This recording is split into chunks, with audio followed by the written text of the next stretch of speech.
hello लोगोफोर बड' जब enough' YouTube चेनेलाव बरायबाय आसा खालामो नोंथांमोना गासैबो मोजां दङ एनएसपि स्कलारशिप रेजिस्टार प्रसेस नोंथांमोना भिडिअखौ जोबजासिम नायदो बेनिफ्राय मोजां मोनोबा लाइक कमेन्ट शेयार आरो गोदानै फैदोंबा चेनेलाव नोंथांमोना साबस्क्राइब खालामना लानो हागोन बेबायदि स्कलारशिपनि आपडेट मोनबाय थानो बड' जब इनफ' इउटुब चेनेलाव दायो स्कलारशिपआ एप्लाइ सोलिगासिनो दङ प्रि मेट्रिक आरो पस्ट मेट्रिक दा जायफोरा प्रि मेट्रिकआव खालामनो सानदों क्लास 9 10 फ्रा खालामनो हागोन आरो जायफोरा 10 पास जाबाय एचएस पास जाबाय नोंथांमोना पस्ट मेट्रिकआव एप्लाइ खालामनो हायो दा बेनिनो रेजिस्टार प्रसेस नोंथांमोना भिडिअखौ जोबजासिम नाय अब्लासो बुजिगोन बेनिफ्राय लोगोफोर जायफोर नोंथांमोना सिगाङाव मोनखांबाय नोंथांमोना फ्रेशखौ मोननाय जाया नोंथांमोना रिनिउवेल खालामना लानो हायो दा बिदिब्ला जों थांसै अफिसियेल वेबसाइटआव नोंथांमोना भिडिअखौ जोबजासिम नाय अब्लासो बुजिगोन थ' आसा खालामो मोजां मोनोबा लाइक कमेन्ट शेयार खालामगोन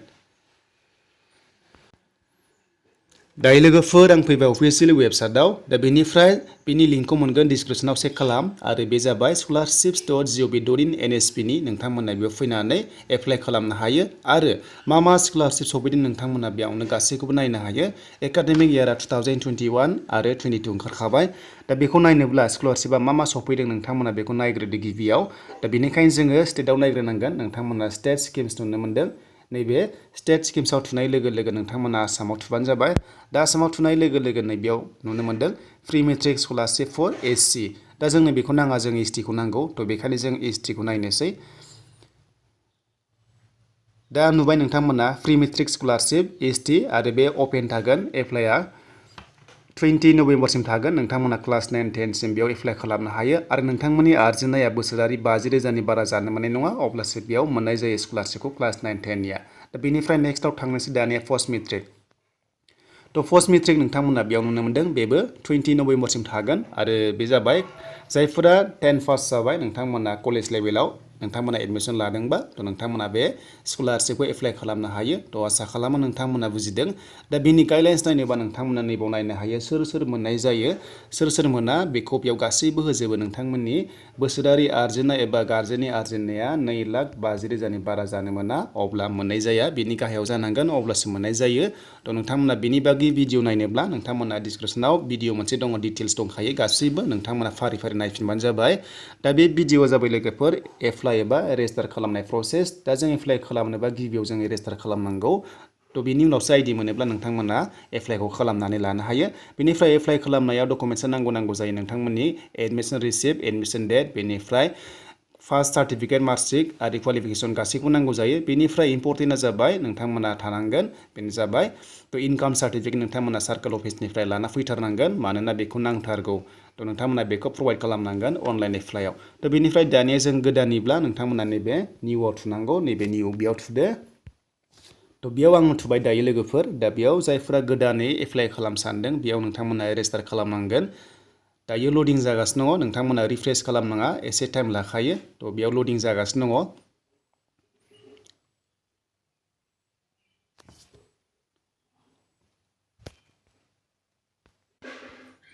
दायो पेजआ अपेन जाबाय नोंथांमोना बेयाव नुनो मोनदों दा बेनिफ्राय नै लोगोफोर बेयाव माखासे गाइडलाइन्स दङ 2021 22 ओंखारखाबाय दा बेयाव बुंदों आरो हाउ टु एप्लाइ दा हाउ टु एप्लाइ होनाय लोगो लोगो फ्रेश स्टुडेन्टसफोरा एप्लाइ खालामनो हायो नोंथांमोना एप्लाइ खालामनांगोन आरो जायफोरा आन्डार 18 इयार्स एबा 18 बोसोर जायाखै नोंथांमोना पेरेन्ट्सनि गासैबो डकुमेन्ट्सखौनो होनो हायो जेरै आधार कार्ड बेंक पासबुक होनो हायो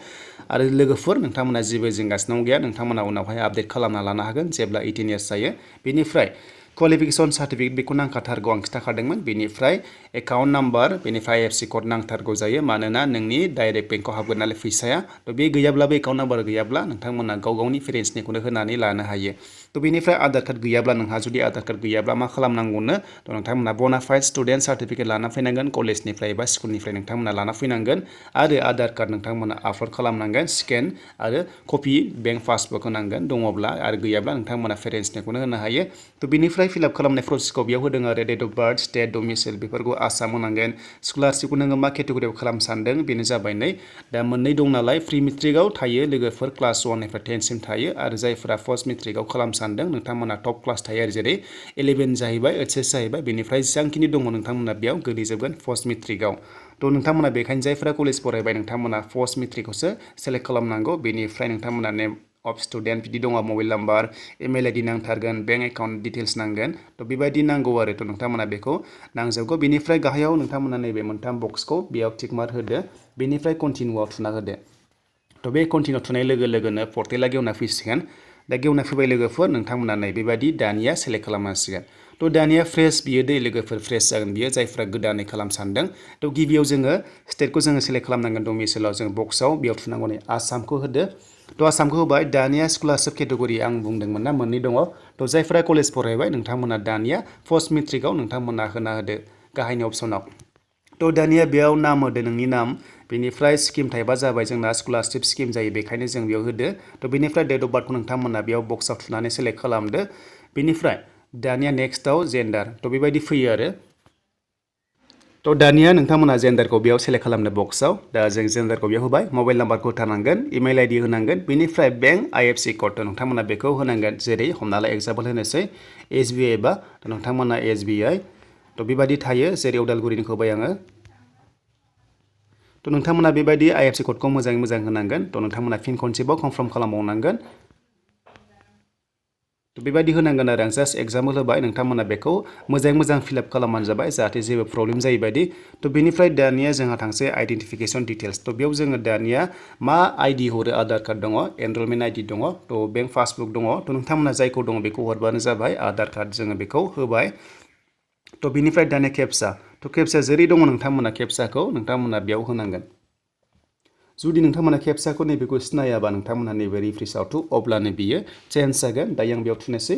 दा थुनाय लोगो लोगो बियो चेन्ज जायो थ' नोंथांमोना बेयाव थुयोब्ला चेन्ज जागोन बेबायदि बेनिफ्राय दानिया रेजिस्टार खालामदो थ' नोंथांमोना रेजिस्टार खालामदो बेयाव दा रेजिस्टार खालामनाय लोगो लोगो नोंथांमोना अटिपि थांगोन बेनिफ्राय नोंथांमोना बेखौ अटिपिखौ सेट खालामनाय लोगो लोगोनो रेजिस्टार जागोन बेनिफ्राय आइडि मोननाय जायो दा जायफोरा आइडि मोनबाय नोंथांमोना बेक थांफिननानै लगिनआव थांनांसिगोन दानिया थ' नोंथांमोना नै लगइन टु एप्लाइ थ' दानिया बेयाव लगइन टु एप्लाइआव थांनाय लोगो लोगो गासैबो डकुमेन्टस आपल'ड खालामनांसिगोन नांगौ डकुमेन्टसफोरखौ थ' नोंथांमोना आइडि मोननाय लोगो लोगो लगइन खालामनानै थ' लगइन खालामनानै नोंथांमोना दानिया एप्लाइ खालामनाय प्रसेसआव थांनो हायो थ' लोगोफोर दानिया जोङो नेक्स्टआव थांसै लोगोफोर आं नेक्स्टआव लाबोगोन फुल एप्लाइ प्रसेसखौ दायो आं रेजिस्टारखौ होग्रोबाय नोंथांमोना सोलोंग्रोदो बेनिफ्राय स्कलारशिप केटेगरिखौथ' नोंथांमोना मिथिखाबाय जास्ट जोंहा डकुमेन्टस आपल'डल' बेनिफ्राय गावनि डिटेल्सल' जोङो होनांसिगौ नोंथांमोना रोंखासिगोन बेनिफ्राय आं नेक्स्टआव हानायसेबां लाना फैगोन एप्लाइ प्रसेसखौ दायो आं नोंथांमोननो रेजिस्टारखौ होग्रोबाय इजि प्रसेसखौ नोंथांमोना खालामना लाग्रोदो आरो जायफोरा नोंथांमोना सिगाङाव मोनखांखाबाय नोंथांमोना एप्लाइ फर रिनिउवेलाव खालामनांगौ आरो जायफोरा गोदान नोंथांमोना नैबे लगइनआव थुनानै एप्लाइखौ खालामदो थ' लगइनआव थुनाय लोगो लोगो नोंथांमोना एप्लाइखौ खालामनो हासिगोन आरो थ' आसा खालामो नै बेयाव नोंथांमोना एप्लिकेसन आइडि एन्ड पासवर्डखौ होनानै खेबसे होनानै लगइन खालामदो थ' लगइन खालामनाय लोगो लोगोनो नोंनि प्रफाइला श' जासिगोन बेनिफ्राय नोङो एप्लाइ गासिबो फाइनाल साबमिटखौ खालामनो हासिगोन दानि लोगोफोर नोंथांमोना मोजां मोनदोंबा लाइक कमेन्ट शेयार आरो गोदाननि फैदोंबा चेनेलाव नोंथांमोना साबस्क्राइब खालामनानै ला